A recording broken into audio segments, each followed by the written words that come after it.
मुझे लगता है कि नॉर्मल चीज़ नहीं है। ये एक एपिसोड है जो शो करता है कि कहीं ना कहीं साइबर सुरक्षा में सेंध का ग्लोबल मामला सामने आया है और कहीं ना कहीं इसको साइबर टेरर के साथ भी जोड़ा जा सकता है। क्यों? क्योंकि पूरी दुनिया भर में हड़कंप मच चुका है।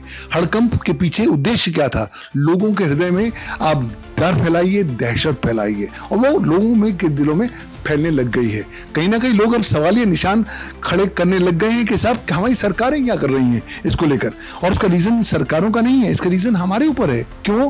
क्योंकि हम लोग इतने ज्यादा आश्रित हो चुके हैं इस इलेक्ट्रॉनिक इकोसिस्टम में कि कहीं ना कहीं हम साइबर सुरक्षा के महत्व को भूल गए हैं। मुझे लगता है इस एपिसोड से सबसे बड़ी लर्निंग ये है कि साहब हमने अपने सारे सेब, सारे आम एक टोकरी में नहीं रखने हैं, अलग अलग टोकरियों में रखने हैं। साइबर रेजिलियंस को जीवन जीने की शैली के स्वरूप में अडॉप्ट करना है और कहीं ना कहीं डिजास्टर रिकवरी मैनेजमेंट का एक महत्वपूर्ण रोल होना चाहिए हमारे अपने रोजमर्रा के जीवन में। इस तरह की घटना अभी ये पहली बार नहीं हुई है और ज्यादा घटनाएं होती रहेंगी, इसलिए हमको तैयार होना पड़ेगा।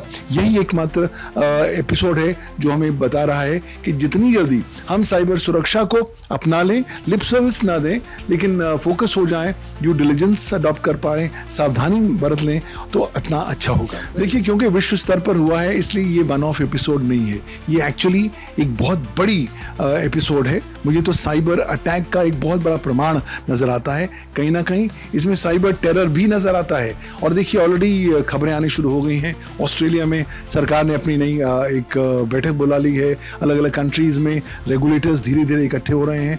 तो अब बुनियादी तौर पर देखना पड़ेगा कि क्या अंतर्राष्ट्रीय लेवल पर हमारे पास क्या इस तरह की संधियां हैं या ट्रीटीज हैं जो आज तक नहीं है, ताकि जब इस तरह के एपिसोड ग्लोबल लेवल पर होता है तो हम उसे किस तरीके से निपटें, इस बात को इंपॉर्टेंस देने की जरूरत है। राष्ट्रों को साथ मिलने की आवश्यकता है। ये एपिसोड शो करता है आप राष्ट्रीय केवल नेशनल साइबर सिक्योरिटी लॉज ले आइए, उससे काम नहीं चलने वाला। आपको अंतर्राष्ट्रीय लेवल पर नई संधि लानी पड़ेगी, नए प्रावधान लाने पड़ेंगे और जवाबदारी इन सर्विस प्रोवाइडर्स की ज्यादा करनी पड़ेगी। सर्विस प्रोवाइडर ये नहीं कह सकता आई एम सॉरी मुझसे गलती हो गई, ये मेरे कंट्रोल के बाहर था। साहब, आपको ये भी प्रदर्शित करना पड़ेगा कि आपने क्या क्या ड्यू डिलिजेंस के कदम अपनाए ताकि आप इस तरह के एपिसोड्स को डील करने के लिए तैयार थे और आपने क्या क्या प्रिकॉशंस ली ताकि आने वाले समय में इस तरह के एपिसोड्स दोबारा ना हो सके।